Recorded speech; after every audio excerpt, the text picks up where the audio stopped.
Good evening to all of you.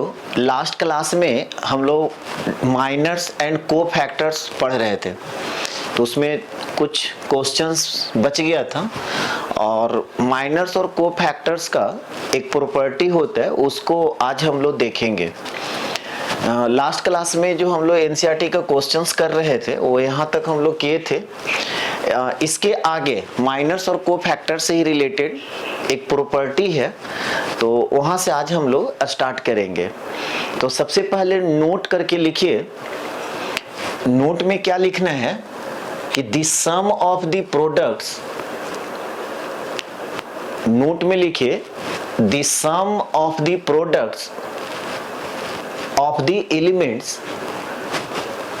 the sum of the products of the elements of any row or column, of any row or column with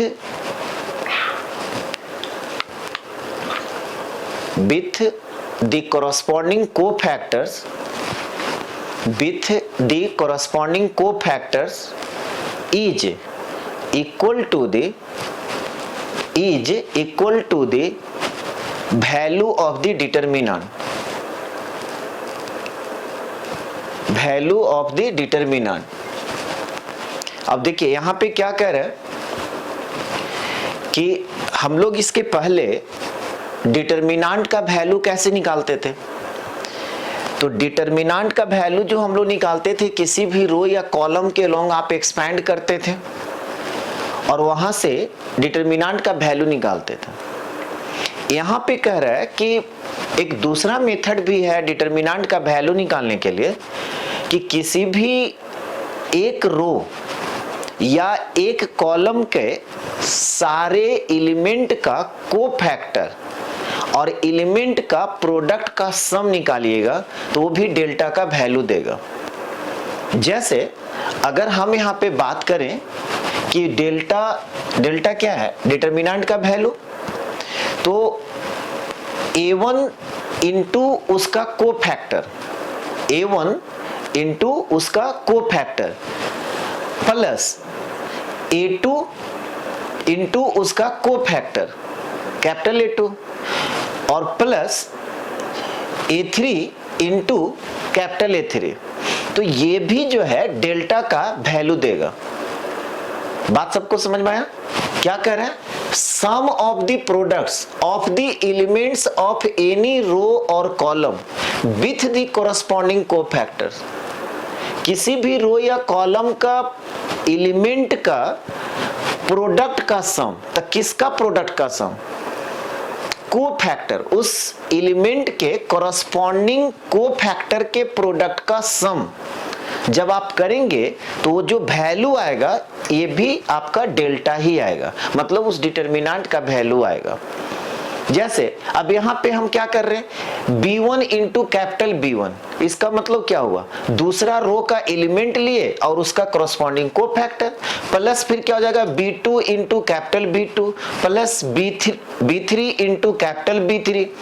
तो यहाँ पे हम क्या कर रहे हैं, element लिए और उसका करस्पॉन्डिंग कोफैक्टर, एलिमेंट लिए उसका करस्पॉन्डिंग कोफैक्टर, एलिमेंट लिए उसका करस्पॉन्डिंग कोफैक्टर। समझ में आ रहा बात? तो एलिमेंट और कोरस्पॉन्डिंग कोफैक्टर के प्रोडक्ट का सम जब आप करेंगे तो वो भी किसका वैल्यू देगा, डेल्टा का वैल्यू देगा, मतलब उस डिटरमिनेंट का वैल्यू देगा। जैसे आप R3 के लॉन्ग एक्सपेंड कर रहे हैं, तो R3 में C1 C2 C3 रहता है, तो C1 into capital C1, C2 into capital C2, C3 into capital C3, तो ये भी किसका वैल्यू देगा, ये भी किसका वैल्यू देगा, डेल्टा का वैल्यू देगा। सबको बात समझ में आ गया? तो ये एक प्रॉपर्टी हो गया, याद रखिएगा, आगे हम लोग यूज करेंगे। जैसे अब इसको कहां से आया, कैसे आया, इसको थोड़ा सा समझते हैं। मान लेते हैं कि डेल्टा मेरा एक डिटरमिनेंट है, ध्यान से समझिएगा, एनसीईआरटी में से क्वेश्चंस भी है। डेल्टा एक डिटरमिनेंट लेते हैं A1 A2 A3 B1 B2 B3 और C1 C2 C3। डेल्टा मेरा ये एक डिटर्मिनांट है। अब हम आपको बोलते कि इस डिटर्मिनांट का वैल्यू बताइए क्या होगा, इस डिटर्मिनांट का वैल्यू बताइए क्या होगा। तो आप क्या करते, किसी रो या कॉलम के अलोंग एक्सपेंड करते। तो किसी रो या कॉलम के अलोंग एक्सपेंड करते, हम यहां पर R1 के अलोंग एक्सपेंड कर रहे हैं। तो हम क्या बताए थे कि जिस रो या कॉलम के अलोंग आप एक्सपेंड करते हो उस रो को आप घेर दीजिए। घेर दिए तो मेरे को पता चल गया कि R1 के अलोंग एक्सपेंड कर रहे हैं। हम बोले थे कि बाद में फिर हम नहीं लिखेंगे एक्सपेंडिंग अलोंग फर्स्ट रो, हम घेर दिए, यहां से अंडरस्टूड हो गया कि हम क्या कर रहे हैं, यहां पे फर्स्ट रो के अलोंग एक्सपेंड कर रहे हैं। ठीक है, अब क्या होता था, सबसे पहला एलिमेंट A1 है, तो यहां पे हम क्या लिखेंगे A1। फिर क्या बोलते थे, A1 के पहले प्लस या माइनस, तो बताए थे कि यहाँ पे प्लस माइनस प्लस अल्टरनेट होता है। क्यों ऐसा होता है ये भी बता चुके थे कि A1 है कहाँ, तो A1 का पोजीशन ये फर्स्ट रो और फर्स्ट कॉलम में है। रो का संख्या प्लस कॉलम का संख्या जोड़ने पे इवन नंबर आ जाए तो उसके पहले प्लस साइन, और ऑड नंबर आ जाए तो माइनस साइन। यहाँ पे फर्स्ट रो और फर्स्ट कॉलम है 1 + 1 2 इवन नंबर, तो इसके पहले प्लस साइन। फिर क्या बोलते थे, A1 जिस रो और जिस कॉलम में है ढक दीजिए। दो ऑर्डर का आपको डिटर्मिनेंट दिख रहा है, तो यहाँ पे हम क्या लिखते हैं, दो ऑर्डर का डिटर्मिनेंट, नहीं तो डायरेक्ट आप एक्सपेंड करके लिखते थे। दो ऑर्डर का डिटर्मिनेंट सोल्व करने के लिए आप जानते हैं पहले लेफ्ट से राइट मल्टीप्लाई करते हैं, माइनस साइन के साथ राइट टू लेफ्ट मल्टीप्लाई करते हैं। तो यहाँ पे ये दो ऑर्डर का डिटर्मिनेंट लिख दिए, B2 B3 B2 B3 C2 C3। तो यहाँ पे क्या हो गया, B2 B3 C2 C3। फिर क्या होगा, यहाँ पे आपका A2 है, अगला एलिमेंट मेरा क्या है A2। ठीक है, तो A2 और A2 के पहले क्या माइनस साइन, तो यहाँ पे A2 के पहले माइनस साइन। अब A2 जिस रो और जिस कॉलम में है ढक दीजिए, A2 जिस रो और जिस कॉलम में ढक दीजिए। फिर मेरा क्या है, दो ऑर्डर का डिटर्मिनेंट दिख रहा है, याद आ रहा है, ये क्या दिख रहा है, दो ऑर्डर का determinant B1 B3 C1 C3। तो B1 B3 C1 C3। फिर क्या होगा, यहां पर A3 है, तो हम क्या लिखेंगे A3। A3 के पहले प्लस या माइनस, तो प्लस माइनस प्लस, यानी कि यहाँ पे क्या लिखेंगे प्लस A3। अब A3 जिस रो और जिस कॉलम में है ढक दीजिए, A3 जिस रो और जिस कॉलम में है ढक दीजिए। अब आपको क्या दिख रहा है, दो ऑर्डर का determinant B1 B2 C1 C2, B1 B2 C1 C2। तो मेरा जो काम था वो खत्म हो गया। अब देखिए मेन आपको बताना क्या चाह रहे थे, ये है क्या, ये क्या है, ये माइनर है किसका, A1 का। याद आ रहा है कल पढ़ाए थे, माइनर हम लोग किसी भी डिटर्मिनेंट में कोई भी एलिमेंट का माइनर क्या बताए थे कि वह एलिमेंट जिस रोज और जिस कॉलम में लाइज करता है उसको आप डिलीट कर दीजिए, यही कल डिफिनेशन बताए थे ना। तो यहाँ पे अगर आपसे पूछा जाता कि A1 का माइनर बताइए तो आप क्या करते, A1 जिस रो और जिस कॉलम में ढक दीजिए, तो एक है सो माइनर डिटर्मिनेंट बनता है, यही आपका माइनर हो गया। तो यहाँ पर एक नया रिजल्ट आपको बता रहे हैं कि कोई भी एलिमेंट और उसका करस्पॉन्डिंग माइनर का प्रोडक्ट, यानी कि यहां पे हम लिखेंगे A1 M1। क्या लिखेंगे, A1 M1। इसका मतलब क्या हुआ, ये एलिमेंट है और इसका करस्पॉन्डिंग माइनर। फिर देखिए यहां पे माइनस है तो माइनस लिखे, अब A2 है तो A2 लिख दिए। अब ये क्या है, A2 का माइनर, ये क्या है A2 का माइनर, तो इसको क्या लिखेंगे M2। सबको समझ में आ रहा है, इसको क्या लिखेंगे M2। फिर क्या है यहाँ पे प्लस, तो यहाँ पे प्लस दे दिए। A3 है तो A3 लिख दिए। ये किसके माइनर है, A3 का माइनर है, A3 का ये क्या है माइनर है। माइनर निकालने के लिए हम आपको पिछले क्लास में बता दिए कि डिटर्मिनेंट के किसी भी एलिमेंट का माइनर निकालना है तो वह एलिमेंट जिस रो या जिस कॉलम में लाइज करता है उसको आप डिलीट कर दीजिए। तो यहां पे क्या है कि ये जो है A3 का माइनर है। तो एक नया रिजल्ट आपको क्या निकला, ठीक है, यहां पे एक नया रिजल्ट क्या निकला कि एलिमेंट इनटू माइनर माइनस फिर एलिमेंट इनटू माइनर अब प्लस एलिमेंट इनटू माइनर जब आप करेंगे तो किसका वैल्यू देगा, डेल्टा का वैल्यू देगा।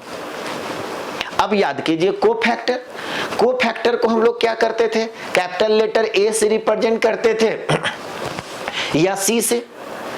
तो इसी और दूसरी बात कोफैक्टर में क्या बताए थे, कोफैक्टर में साइन यहाँ पे ये प्लस होगा, ये माइनस, ये प्लस, ये माइनस, प्लस माइनस ऐसे चलता था, याद है ना।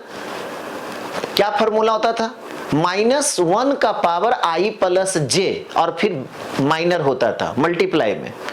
तो इसका मतलब क्या हुआ कि अगर इसको हम कोफैक्टर के टर्म में लिखेंगे तो क्या होगा, a1 m1, a1 का माइनर और कोफैक्टर दोनों सेम होगा। a2 का माइनर और कोफैक्टर में क्या अंतर होगा, बस माइनर के पहले माइनस साइन लगेगा। कोफैक्टर जो हम निकालेंगे तो उसके पहले क्या होगा, माइनस साइन लगेगा। तो माइनस माइनस यहाँ पे क्या हो जाएगा, प्लस, यानी कि a2 कैपिटल A2। फिर यहाँ पे क्या हो गया, A3 का कोफैक्टर और माइनर दोनों सेम होगा, तो यहाँ पे हम क्या लिख सकते हैं, प्लस A3 तो यहाँ से दो रिजल्ट हम बता, यही चीज तो आपको यहाँ पे लिखा हुआ है, यही चीज आपको यहाँ पे लिखा हुआ है, देख लीजिए। हम आपको क्या बता रहे हैं कि किसी भी डिटर्मिनेंट का जब आपको वैल्यू निकालना है तो एक मेथड और हुआ कि किसी भी रो का एलिमेंट लीजिए और उसके कॉरस्पॉन्डिंग कोफैक्टर निकालिए, उसका प्रोडक्ट का सम निकाल दीजिए, वो क्या देगा, डेल्टा का वैल्यू देगा। और कैसे देता है, क्यों देता है, तो ये हम आपको अलग से समझा दिए कि कोई भी डिटर्मिनेंट है जब आप सोल्व करते हैं तो यही प्रोसेस आप फॉलो करते हैं किसी भी रो या कॉलम के लो। और ये है क्या, माइनर है, इसका माइनर जब निकालेंगे तो यहाँ पर m2 और कोफैक्टर निकालेंगे तो ये माइनस माइनस प्लस हो जाएगा, तो यहाँ पे प्लस।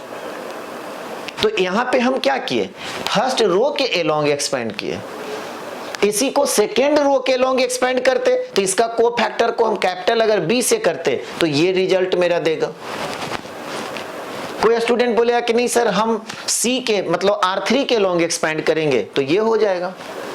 कोई स्टूडेंट बोलेगा कि नहीं हम कॉलम 1 के मतलब C1 के एलोंग एक्सपेंड करेंगे तो इसका कोफैक्टर निकाल दीजिए सबका। समझ में आ रहा है बात।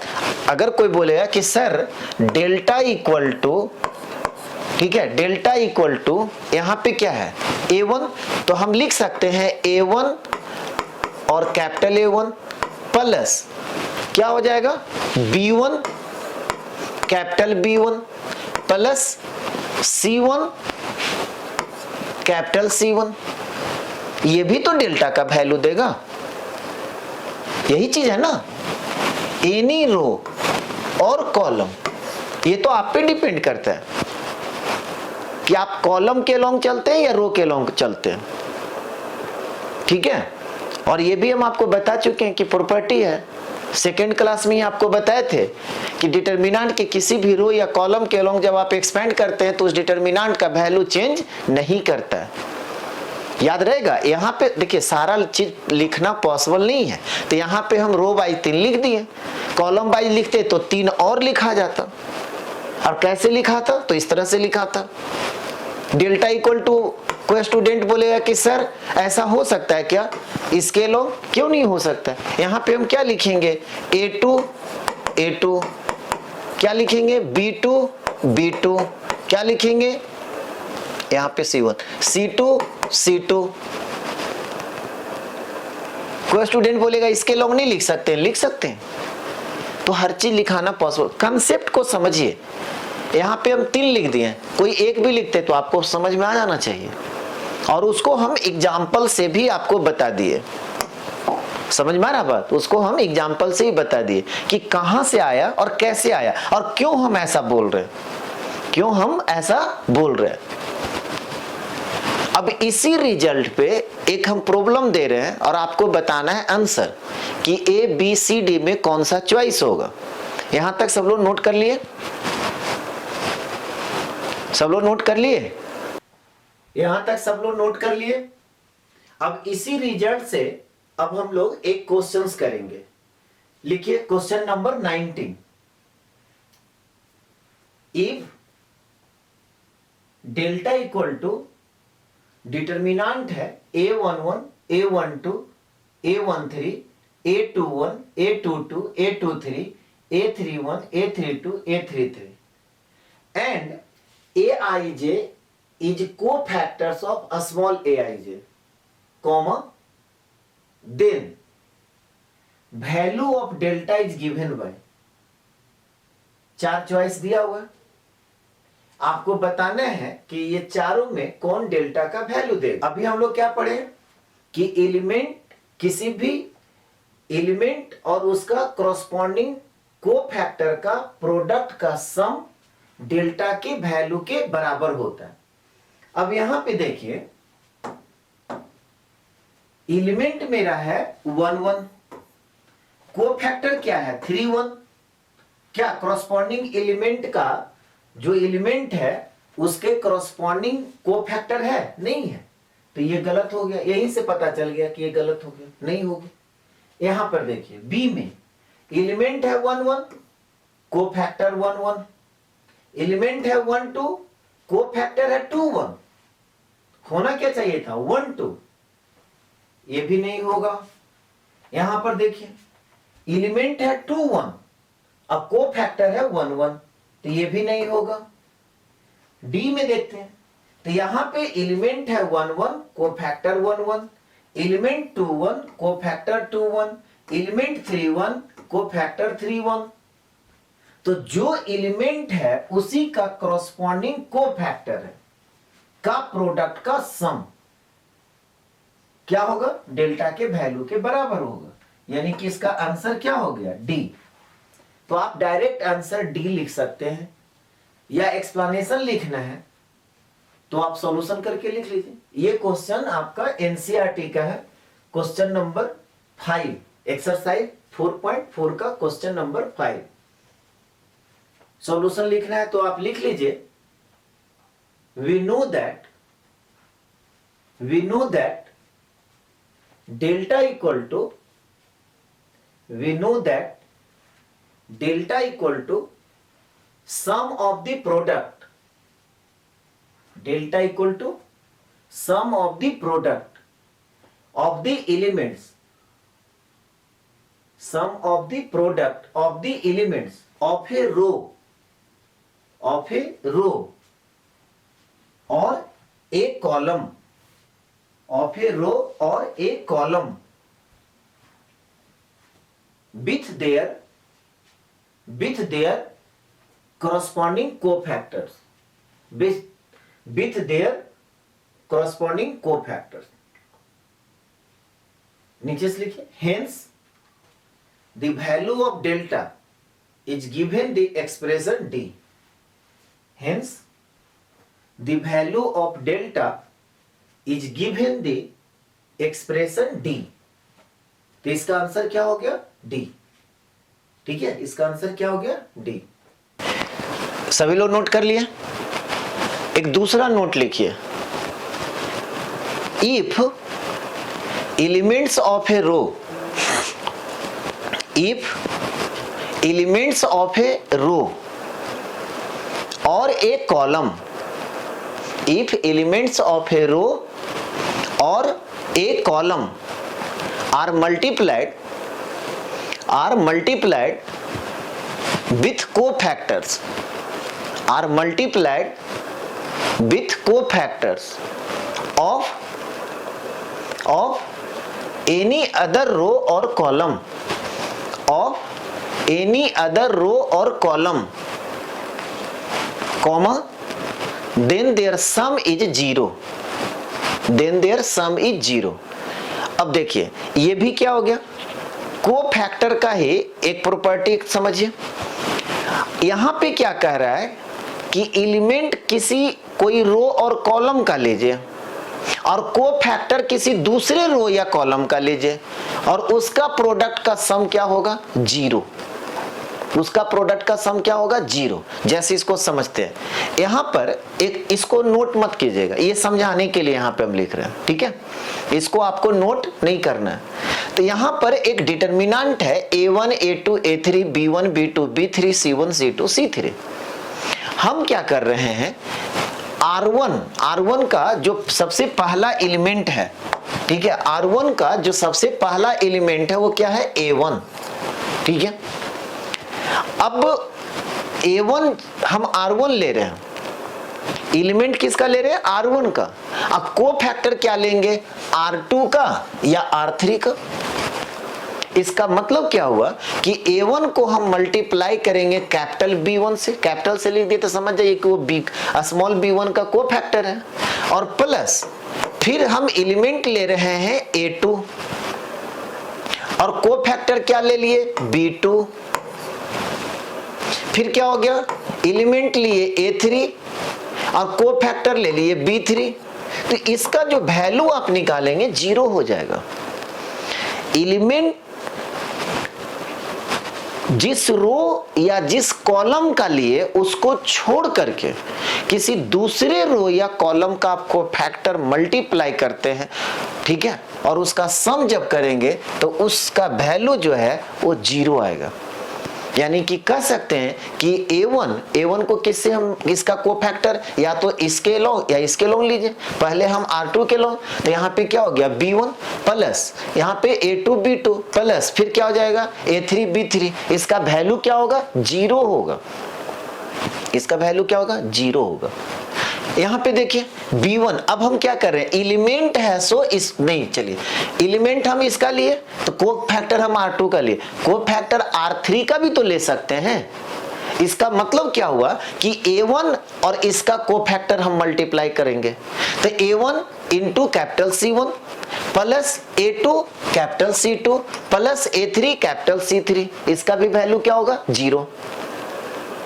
उसी तरह से एलिमेंट अगर हम R2 का लेंगे और तब को फैक्टर क्या होगा R1 का लीजिए और R3 का लीजिए, तब क्या होगा B1 capital A1 B2 capital A2 B3 capital A3, इसका भी वैल्यू क्या हो गया 0।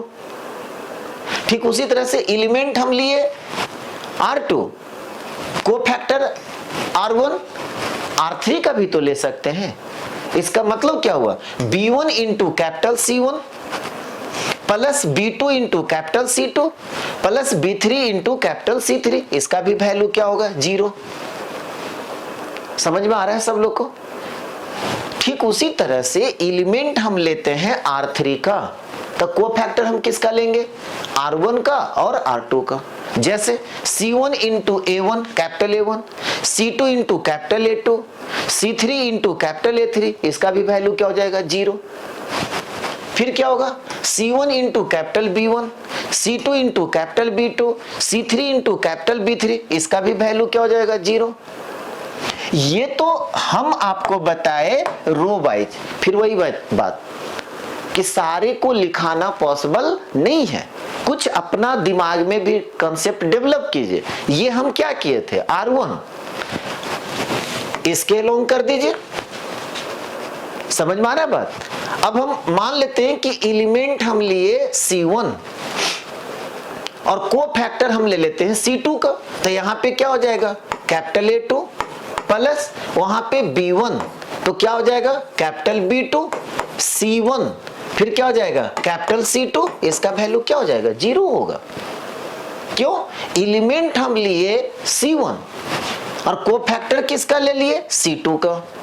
उसी तरह से एलिमेंट हम ले लेंगे C1, को फैक्टर किसका ले सकते हैं C3 का। C3 का मतलब कॉलम नंबर 3, C2 का मतलब कॉलम नंबर 2। तब यहां पे क्या हो जाएगा A1 कैपिटल A3, फिर क्या हो जाएगा B1 कैपिटल B3, फिर क्या हो जाएगा C1 कैपिटल C3, इसका भी वैल्यू समझ में आ रहा है बात। उसी तरह से फिर क्या होगा हम C2 को लेंगे, को फैक्टर इसका लीजिए और इसका लीजिए, मल्टीप्लाई कर करके सम कर दीजिए, उसका वैल्यू 0 होगा।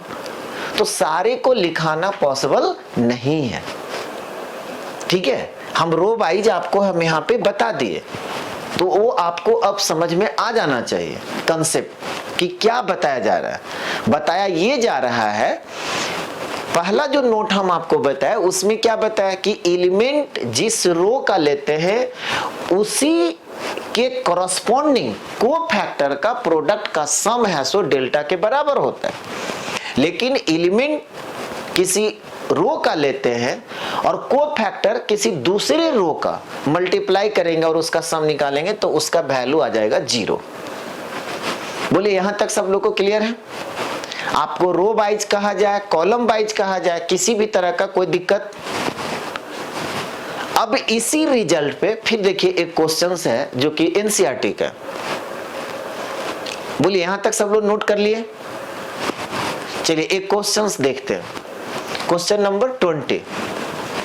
क्वेश्चन लिखिए, find minors and cofactors.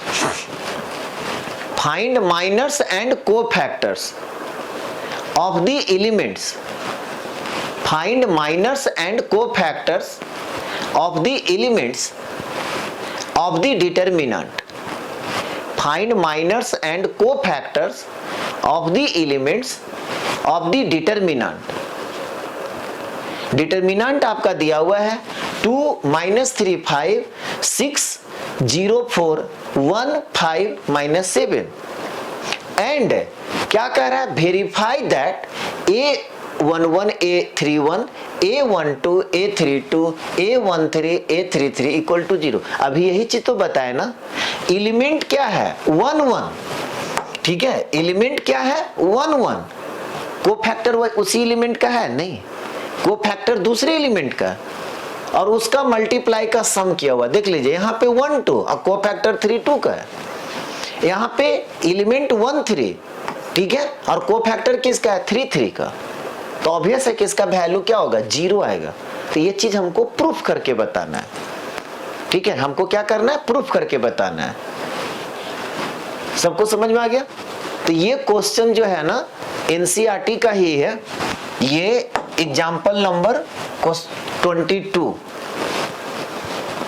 NCERT का एग्जाम्पल नंबर 22 का है। अब इसको हम लोग बनाएंगे कैसे, ठीक है, इसको हम लोग बनाएंगे कैसे? तो सबसे पहला काम हम लोग माइनर्स एंड कोफैक्टर्स निकालेंगे। क्या कह रहा है? पहले तो आप माइनर्स एंड कोफैक्टर्स निकालिए। सबसे पहला काम क्या कह रहा है? माइनर्स एंड कोफैक्टर्स निकालिए। तो आपको बताए थे पिछले क्लास में, इसको आप क्या करें डेल्टा मान लीजिए। तो सॉल्यूशन में लिखेंगे लेट डेल्टा इक्वल टू, ये डिटर्मिनेंट हो गया 2 -3 5 6 0 4 1 5 -7। अब सारे एलिमेंट का माइनर और कोफैक्टर निकालना है, ठीक है। और एक चीज और बताए थे, लिखने का जो तरीका होता है आप दो तरीके से लिख सकते हैं। एक तो आप ऐसे लिख सकते हैं कि माइनर ऑफ 2, और इसी को आप सिंबलिक फॉर्म में ऐसा लिख सकते हैं M11।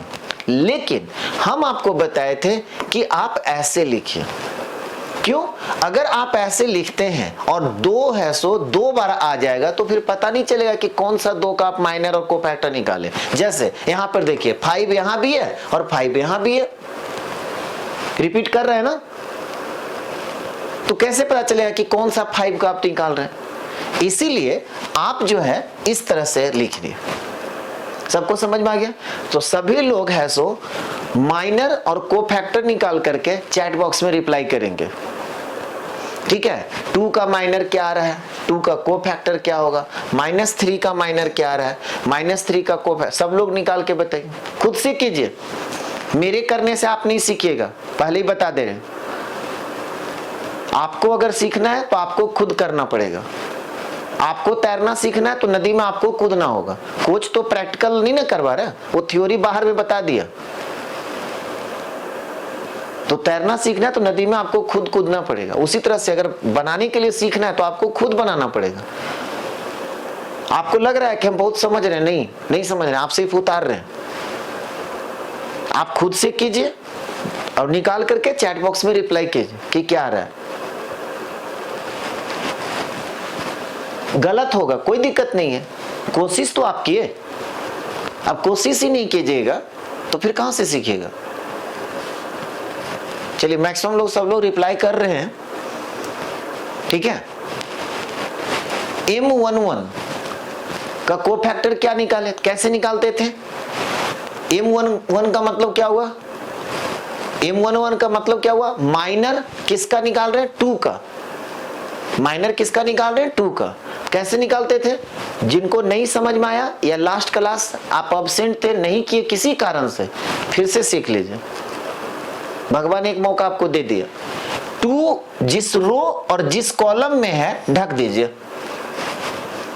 अब यहाँ पे 2 ऑर्डर का डिटरमिनेंट है, तो डायरेक्ट अब करो ना।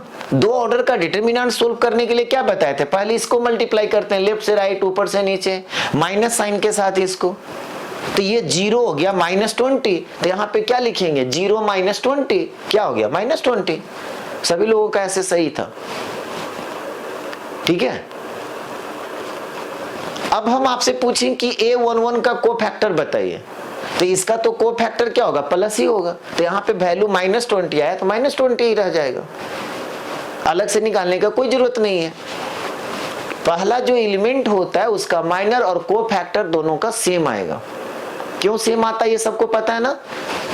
साइन कहाँ पे चेंज होता है, अगर उसका पोजीशन, रो का संख्या और कॉलम का संख्या जोड़ने पे ऑड नंबर आ जाए तो वहां पे साइन चेंज होता है। जैसे अब -3 का निकालेंगे तो जो कोफैक्टर माइनर आएगा उसमें माइनस साइन लगा दीजिए, वो कोफैक्टर हो जाएगा। और इसको कैसे लिखेंगे, M12। इसको कैसे लिखेंगे, M12। क्यों लिखे, ये फर्स्ट रो और सेकेंड कॉलम में है।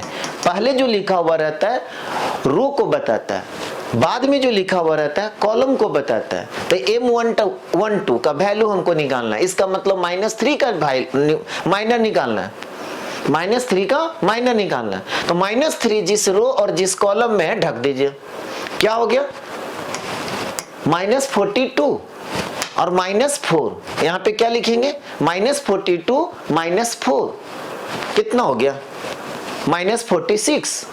अब आपसे पूछें कि इसका कोफैक्टर बताइए, यानी कि A12 तब +46 हो जाएगा, कोई दिक्कत।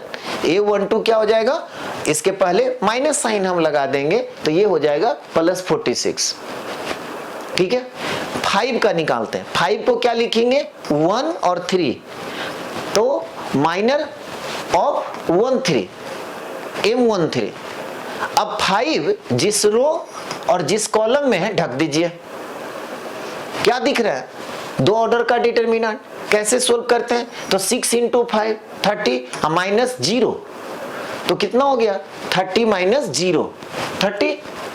अब इसका कोफैक्टर निकालेंगे, देखिए प्लस माइनस प्लस, यानी कि इसका कोफैक्टर जो माइनर आया वही होगा, यानी कि कैपिटल A13 क्या हो गया 30, नहीं कैपिटल A13 क्या हो गया 30। फिर उसके बाद हम क्या निकालेंगे 6 का, ठीक है 6 का। तो 6 का जब आप माइनर निकालेंगे तो उसको क्या लिखेंगे, सेकेंड रो और फर्स्ट कॉलम 21, यानी कि M21। अब M21 जिस रो और जिस कॉलम में उसको ढक दीजिए, ठीक है। अब यहाँ पे क्या दिख रहा है, -3 × -7, तो माइनस क्या होता है प्लस, यानी कि 21 और माइनस कितना हो जाएगा 25, 21 - 25 कितना हो गया -4। अब इसका हम कोफैक्टर जब निकालेंगे तो देखिए 2 + 1 3, यानी कि माइनस साइन लगेगा। तो कोफैक्टर जब निकालेंगे तो इस -4 के पहले अगर हम माइनस साइन लगा देंगे तो क्या हो जाएगा +4। -4 के पहले माइनस साइन लगा देंगे तो क्या हो जाएगा +4। अब यहाँ पे कौन है 0, इसका पोजीशन 22, इसको क्या लिखेंगे M22। अब 0 जिस रो और जिस कॉलम में है ढक दीजिए, 0 जिस रो और जिस कॉलम में है ढक दीजिए। क्या हो गया -14 और -5, तो यहाँ पे क्या लिखेंगे -14 - 5 कितना आ गया -19।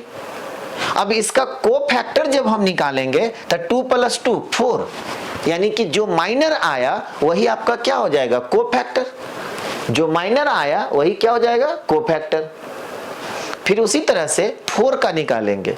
4 के लिए क्या यूज करेंगे, सेकेंड रो थर्ड कॉलम 2 3, यानी कि यहाँ पर M23 क्या होगा, तो जिस रो और जिस कॉलम में फिर उसको आप ढक दीजिए। क्या हो गया 10 माइनस माइनस +3, तो 10 + 3 कितना आ गया 13। अब इसका कोफैक्टर जब निकालेंगे तो 2 + 3 5 आ गया, 2 + 3 5 आ गया, यानी कि इसके पहले माइनस साइन लगेगा। तो इसका अगर कोफैक्टर हम निकालेंगे तो -13 होगा। क्या हो गया, -13।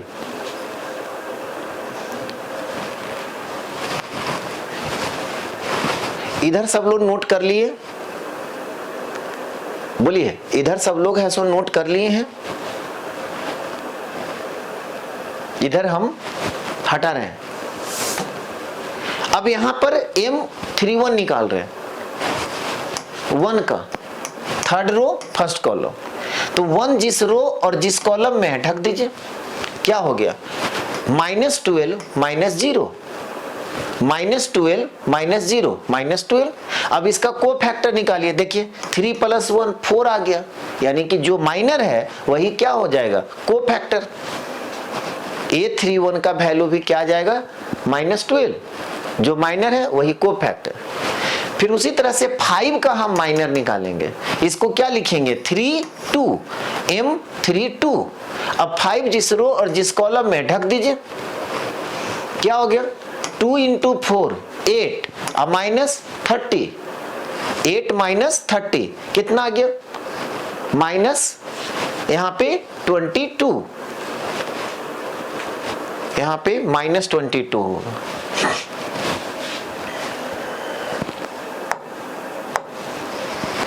इसको करेक्शन कर लीजिएगा, ठीक है।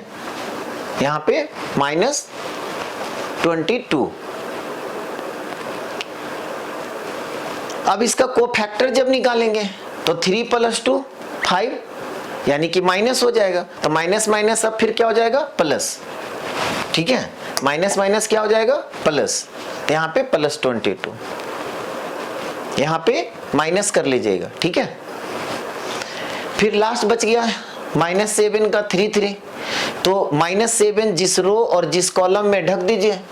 0 + 18, 0 + 18, तो 18 आ गया। अब इसका कोफैक्टर जब हम निकालेंगे 3 3 का तो सेम हो जाएगा, तो जो माइनर है वही आपका कोफैक्टर आ गया, ठीक है। जो माइनर होगा वही कोफैक्टर हो गया। यहाँ पे माइनर है सो -22, ध्यान रखिएगा। यहाँ पे माइनर क्या है, -22,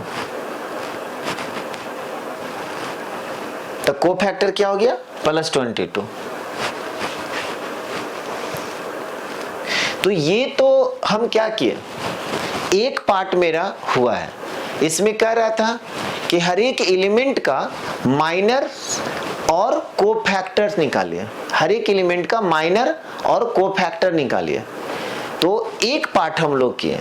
अब दूसरा पार्ट में क्या कह रहा है, ठीक है, कि इसका वैल्यू बताइए कि 0 आ रहा है कि नहीं, मतलब वेरीफाई करके बताना है, प्रूफ करना है, ठीक है, प्रूफ करके बताना है। तो देखिए, तो यहाँ पे 31 क्या है, कैपिटल है ना, 31 क्या है, -12, और A11 क्या है, A11 2, तो यहाँ पे हम 2 लिख देंगे, ठीक है, प्लस A12 क्या है, -3, तो यहाँ पे हम लिखेंगे -3 इंटू A32 हम यहीं पे निकाले हैं 22, ठीक है, प्लस फिर क्या है A13 क्या है 5 इंटू 33 यहाँ पे निकाला हुआ है 18, तो यहाँ पे हम क्या लिखेंगे 18। अब देखिए तो यहाँ पे क्या हो गया, -24, यहाँ पे क्या हो गया, -66, और यहाँ पे क्या हो गया, 90। अब इसको जब आप करेंगे तो कितना हो गया, 0 और यहाँ पे 9, तो -90 और +90 कैंसिल होकर के क्या आ गया, 0। समझ में आ गया बात? तो यही तो हमको प्रूफ करना था। समझ में आ गया बात? तो इसको कंप्लीट कर लिए सब लोग। अब देखिए सेकेंड पार्ट हम लोग कैसे लिखेंगे कि therefore A11 A31 plus A12 A32 plus A13 A33।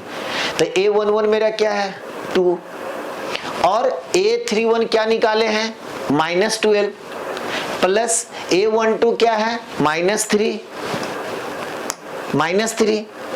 और इसका इसका A32 हम लोग क्या निकाले थे, 22, प्लस A13 क्या है, 5, और इसका कोफैक्टर A33 का हम लोग जो निकाले थे वैल्यू वो क्या था,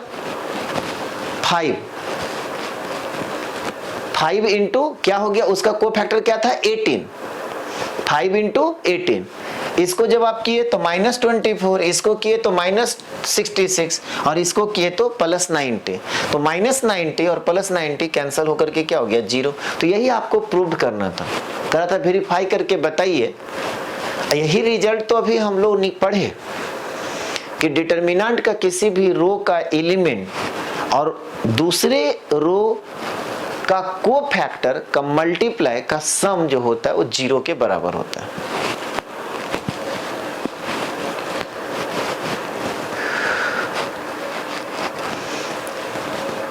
इसको जल्दी से कंप्लीट कीजिए, इसको जल्दी से कंप्लीट कीजिए। तो अभी हम लोग नहीं पढ़े कि डिटर्मिनेंट का किसी भी रो का एलिमेंट और दूसरे रो का कोफैक्टर का मल्टीप्लाई का सम जो होता है वो 0 के बराबर होता है।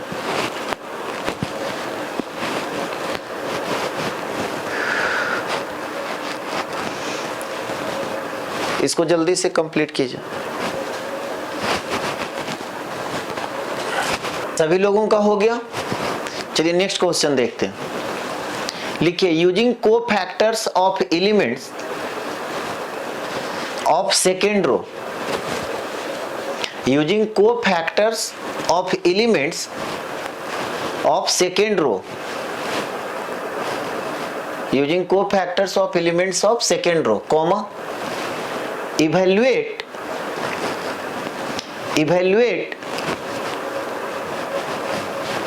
डेल्टा, एक यहाँ पे डिटर्मिनेंट है 538201123। अब देखिए आपको सिंपल कहा जाता है कि इस डिटर्मिनेंट का वैल्यू बताइए, तो आप क्या करते हैं, यहाँ पे देख रहे हैं कि एक 0 आ रहा है सेकेंड रो के लॉन्ग, आप एक्सपेंड कर देते, 2 स्टेप में आपका आंसर आ जाता है। लेकिन यहाँ पे कह रहा है कि आप डेल्टा का तो वैल्यू आपको बताना है, लेकिन क्या यूज करना है, कोफैक्टर। क्या यूज करना है, कोफैक्टर। समझ में आ रहा है बात? और एलिमेंट्स किसका यूज करना है, सेकेंड रो। तो अभी इसके पहले का पहले जो प्रॉपर्टी बताए थे कि सेकेंड रो और उसी के कोरस्पॉन्डिंग कोफैक्टर्स का प्रोडक्ट का सम क्या होता है, डेल्टा का वैल्यू देता है। इसमें हर एक एलिमेंट का कोफैक्टर आपको निकालने का कोई जरूरत नहीं है। और ये भी क्वेश्चन एनसीईआरटी का, ठीक है, एक्सरसाइज 4.4 का क्वेश्चन नंबर 3 है। हम आपको बताए थे रिजल्ट बताते बताते एनसीईआरटी का सारा क्वेश्चन हम करवा देंगे, और इसी तरह से हर चैप्टर में करवाएंगे।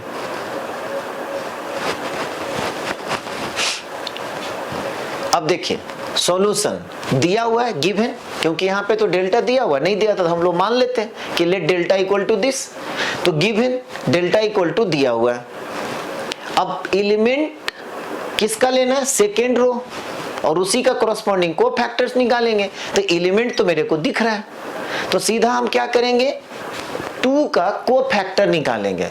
सेकेंड रो में सबसे पहला एलिमेंट क्या है 2, और इसको कैसे रिप्रेजेंट करेंगे, तो ये सेकेंड रो और फर्स्ट कॉलम है, तो A21 अब 2 जिस रो और जिस, अच्छा एक और इंपॉर्टेंट बात, 2 का जो कोफैक्टर आएगा उसमें माइनस साइन लगेगा। क्यों, आपको बताए थे, प्लस माइनस। तो दिमाग में पहले सेट कर लीजिए कि जो भी वैल्यू आएगा उसके पहले माइनस साइन लगा देना। तो 2 जिस रो और जिस कॉलम में ढक दिए, 2 ऑर्डर का डिटरमिनेंट दिख रहा है। अब इसको जब आप मल्टीप्लाई करेंगे तो 9 माइनस 16, क्या लिखेंगे, 9 माइनस 16, ठीक है। अब 9 माइनस जब आप 16 करेंगे तो कितना, और यहां पे देखिए माइनस साइन लगा दिए, समझ में आ रहा बात, क्यों माइनस लगा, ये सबको समझ में आ गया। जो भी वैल्यू आएगा उसके पहले माइनस साइन देगा, तो ये माइनस और 9 माइनस 16। अब इसको जब हम लोग करेंगे तो कितना आ जाएगा, माइनस आपका माइनस 7, तो माइनस माइनस क्या हो गया, प्लस 7। अब इसके बाद देखिए जीरो का निकालेंगे, जीरो के लिए क्या लिखेंगे, A22, तो A22 निकाली। अब जीरो जिस रो और जिस कॉलम में ढक दिए, कितना आ रहा है, अच्छा 22 है, देखिए 22 है तो 2 + 2 4 आ गया, 22 है तो 2 + 2 4, तो इसमें माइनस साइन नहीं लगेगा। अब क्या हो गया, 5 × 3 15 माइनस 8, ठीक है, 15 माइनस 8 कितना आ गया, 7, ठीक है, कितना आ गया, 7।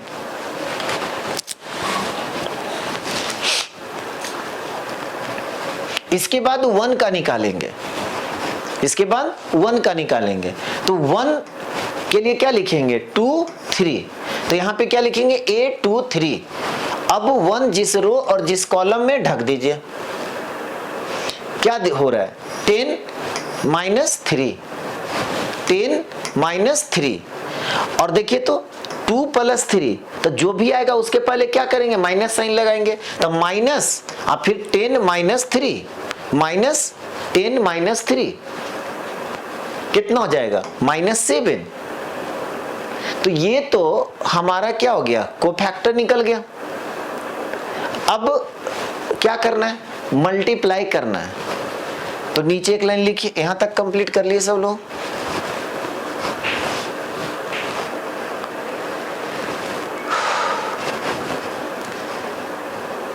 नीचे लिखिए, we know that delta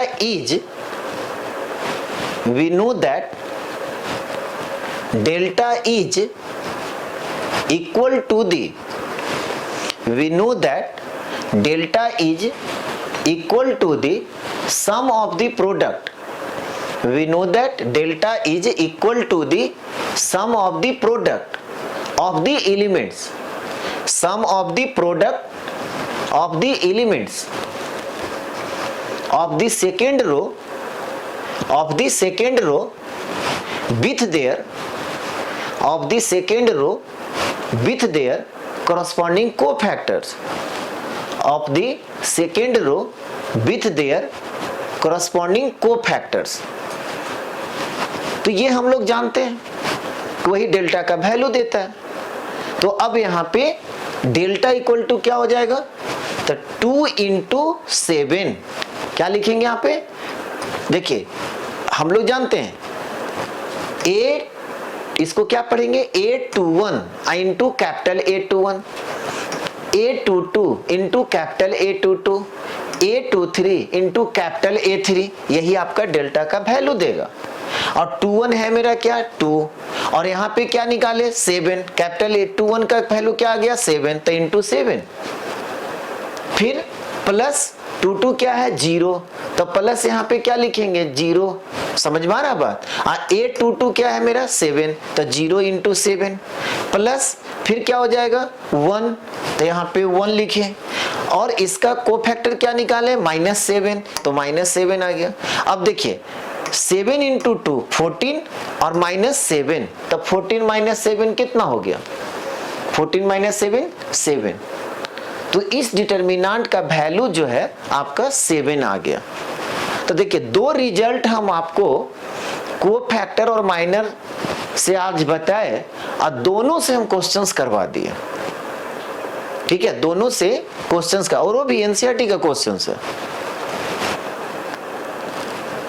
दोनों से एक एक क्वेश्चंस आप कर लिए और एक मल्टीपल चॉइस वाला किए थे। एक और क्वेश्चंस है तो समझिए कि 4.4 आपका पूरा कंप्लीट हो जाएगा। किन्हीं को दिक्कत हो रहा है? सबको समझ में आ गया? याद रहेगा कि जिस रो का एलिमेंट लेते हैं उसी एलिमेंट के कॉरस्पॉन्डिंग कोफैक्टर का प्रोडक्ट का सम जो होता है डेल्टा के बराबर होता है। यानी कि डिटर्मिनेंट का वैल्यू निकालने के लिए आपके पास दो मेथड हो गया। एक तो डायरेक्ट आपको एक्सपेंड करने के लिए बताया गया और दूसरा मेथड है कि आप कोफैक्टर्स निकाल करके उसका प्रोडक्ट का सम कर दीजिए, डेल्टा का वैल्यू देगा। तो जो आपको इजी लगता है वो कीजिए, लेकिन यहाँ पे आपका चॉइस नहीं चलेगा। यहाँ पे आपको कह रहा था कि कोफैक्टर्स यूज कीजिए, वो भी किसका? सेकेंड रो का। ठीक है, सेकेंड रो के एलिमेंट्स का कोफैक्टर्स यूज कर करके इस डिटर्मिनेंट का वैल्यू बताना था। चलिए नेक्स्ट क्वेश्चन लिखिए, क्वेश्चन नंबर 22। क्वेश्चन नंबर 22 लिखिए।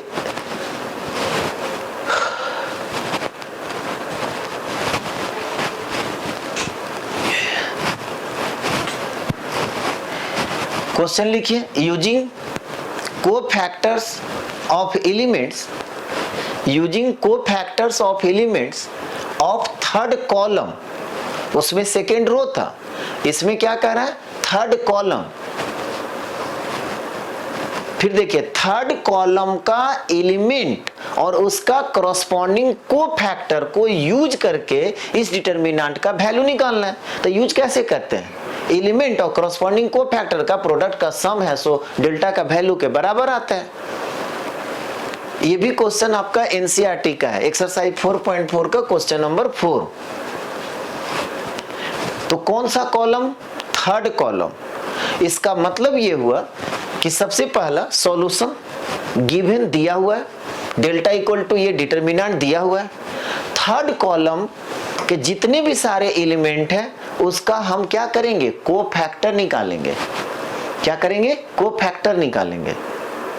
ठीक है, तो अब देखिए सबसे पहला 1 3 का मतलब क्या हुआ? First row third column YZ। अब YZ जिस रो और जिस कॉलम में है ढक दिए, क्या दिख रहा है? Z minus Y। ठीक है, Z माइनस Y। समझ में आ गया बात? निकल गया इसका। अब हम निकालेंगे इसका कोफैक्टर। तो देखिए प्लस माइनस प्लस, इसका निकालेंगे तो क्या होगा? माइनस हो जाएगा। और इसको कैसे लिखेंगे? सेकेंड रो थर्ड कॉलम, यानी कि 8 2 3। अब ZX जिस रो और जिस कॉलम में ढक दिए, क्या दिख रहा है? Z minus X।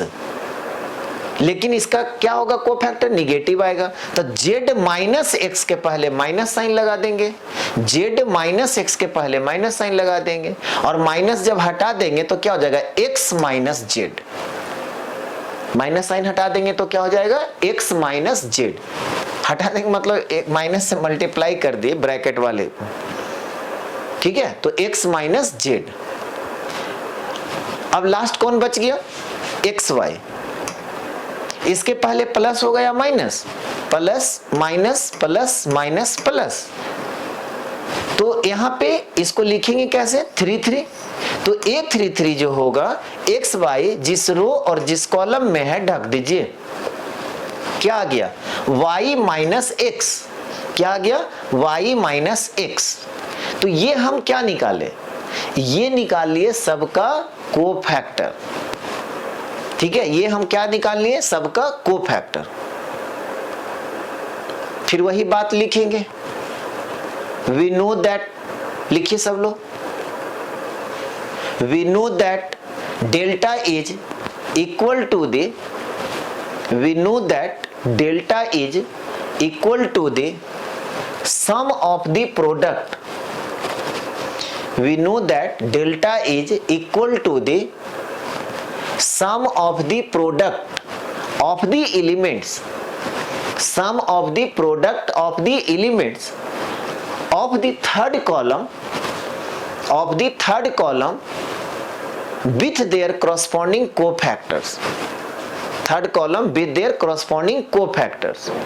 Therefore delta equal to क्या हो गया, A13 capital A13, A23 capital A23, A33 capital A33।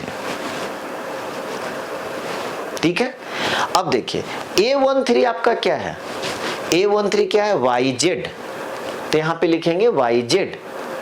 ठीक है, YZ मतलब 13 का कोफैक्टर क्या निकाले, Z माइनस वाई, तो यहां पे लिखेंगे इंटू Z माइनस वाई। बीच में प्लस साइन है तो प्लस साइन लिखेंगे। यहां पर A23 है, A23 की जगह पे क्या है, ZX, तो यहां पे क्या लिखेंगे, ZX। ZX मतलब 23 का कोफैक्टर जब हम निकाले तो क्या आया, X माइनस Z, तो इंटू हो जाएगा X माइनस Z। प्लस है तो प्लस दे दिए। A33 है तो A33 में क्या है, XY, तो यहां पे क्या लिखेंगे, XY, और XY A33 का कोफैक्टर क्या निकाले, Y माइनस एक्स, तो यहां पे लिख देंगे इंटू Y माइनस एक्स। समझ में आ गया बात। अब ऐसा नहीं कि इतना कर करके और आंसर मार दीजिए, नहीं, इसको भी कैलकुलेशन करना है। ये मत सोचिएगा कि इतना मेरा काम खत्म और यहीं पे आंसर लिख दो, आंसर नहीं मिलेगा। इसको अभी सिंप्लीफाई करना है। तो सिंप्लीफाई करने में हम क्या करेंगे, ऊपर में सब लोग लिख लिए, ऊपर में सब लोग लिख लिए। ठीक है। अब देखिए इसको जब मल्टीप्लाई करेंगे तो क्या होगा, YZ स्क्वायर, इसको मल्टीप्लाई करेंगे तो क्या होगा, YZ स्क्वायर, तो यहां पे हम लिख रहे हैं YZ स्क्वायर। इसको मल्टीप्लाई कीजिएगा तो क्या होगा, Y minus Y square Z, तो यहां पे लिखेंगे माइनस Y स्क्वायर Z। इसको मल्टीप्लाई करेंगे तो क्या होगा, प्लस ZX स्क्वायर, यहां पे क्या हो जाएगा, plus XZ square, sorry minus, minus है तो माइनस XZ स्क्वायर, तो माइनस XZ स्क्वायर। समझ में आ रहा बात। इसको मल्टीप्लाई करेंगे तो क्या होगा, प्लस XY स्क्वायर, और इसको मल्टीप्लाई कीजिएगा तो minus X square Y, minus X square Y। अब देखिए तो कहीं कुछ कॉमन दिख रहा है, यहां पे Y स्क्वायर Z, ठीक है, और X स्क्वायर Z में देखिए तो कुछ कॉमन है, तो इसको हम एक जगह कर देते हैं। एक जगह करने का मतलब क्या हुआ, X square Z minus Y square Z को हम एक जगह कर दिए। ठीक है। अब देखिए यहां पे YZ स्क्वायर है, ये डबल टिक करें, आप लोग भी कॉपी में उतारने में इस तरह से कर लीजिएगा ताकि बाद में आपको पता चले कि दो दो को हम एक साथ किए, क्यों, कॉमन निकालने के लिए। तो यहां पर YZ स्क्वायर और यहां पर XZ स्क्वायर को एक साथ करने जा रहे हैं, तो बीच में हम क्या देंगे, plus YZ square minus XZ square, और ये दोनों को हम क्या कर रहे हैं, एक साथ कर दे रहे हैं, plus XY square minus X square Y। कोई दिक्कत यहां तक। अब देखिए इसमें क्या कॉमन है, इसमें क्या कॉमन है बताइए, इसमें Z कॉमन है तो क्या बचेगा, X square minus Y square. इसमें जो है Z कॉमन है तो Z हम कॉमन ले लिए, क्या आ गया, X square minus Y square. बीच में प्लस है तो प्लस दे दिए। इसमें क्या कॉमन है, तो इसमें Z स्क्वायर कॉमन है तो Z स्क्वायर यहां पे लिखेंगे। क्या बच गया, Y माइनस एक्स, क्या बच गया, Y माइनस एक्स। यहां पे क्या कॉमन है, एक्स वाई, देख लीजिए इसमें भी एक्स वाई है, इसमें भी एक्स वाई है, तो x y plus x y हम कॉमन ले लेंगे, प्लस है तो प्लस एक्स वाई।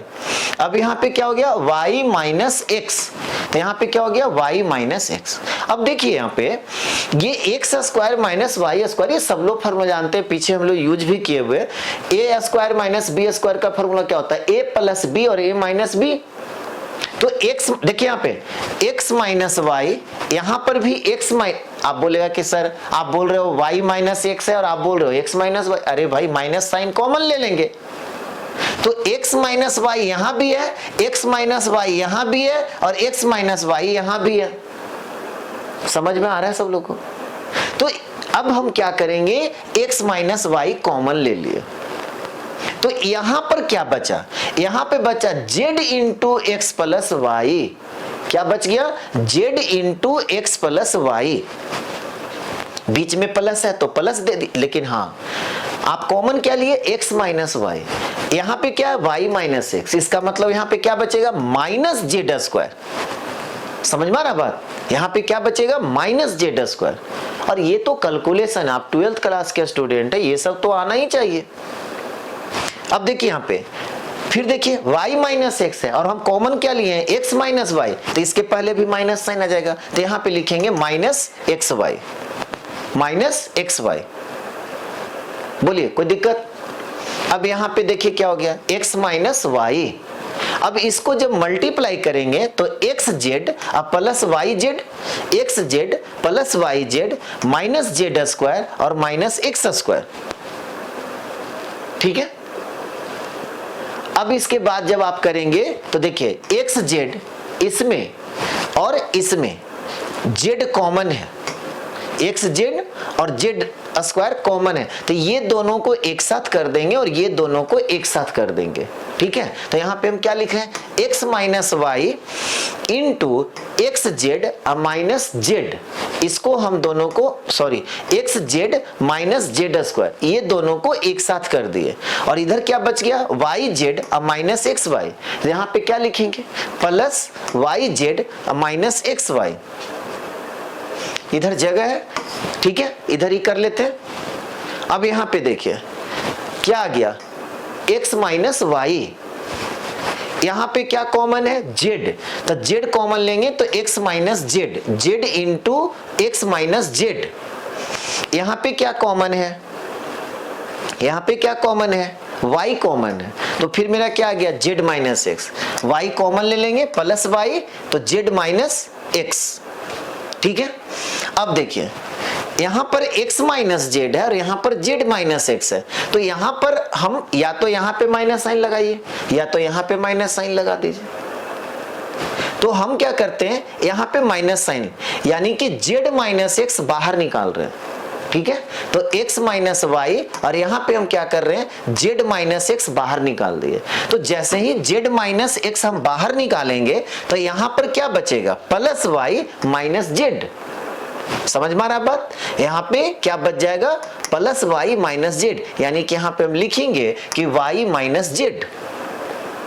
तो फाइनल यही आंसर हो गया, x minus y, y minus z, z minus x. ये साइक्लिक ऑर्डर में आ गया, x minus y, y minus z और जेड माइनस एक्स, यही आंसर। ये क्वेश्चन जो है ना, नॉर्मल जब प्रॉपर्टी हम आपको बताएंगे तो फिर इसी क्वेश्चन को हम लोग सोल्व करेंगे। ठीक है, इसी क्वेश्चन को हम लोग एक बार फिर से सोल्व करेंगे, लेकिन इसमें आप किसी रो या कॉलम के लोग आप एक्सपेंड नहीं कर सकते थे। स्पष्ट लिखे हुए हैं कि आपको कोफैक्टर यूज कर करके, ठीक है, आपको कोफैक्टर यूज कर करके क्या करना है, इस डिटर्मिनेंट का वैल्यू निकालना है। और वो भी कौन सा, तो कह रहा है कि थर्ड कॉलम का कोफैक्टर आप यूज कर करके और इस डिटर्मिनेंट का वैल्यू निकालिए। तो जो प्रॉपर्टी हम आपको बताए थे उस प्रॉपर्टी को यूज किए।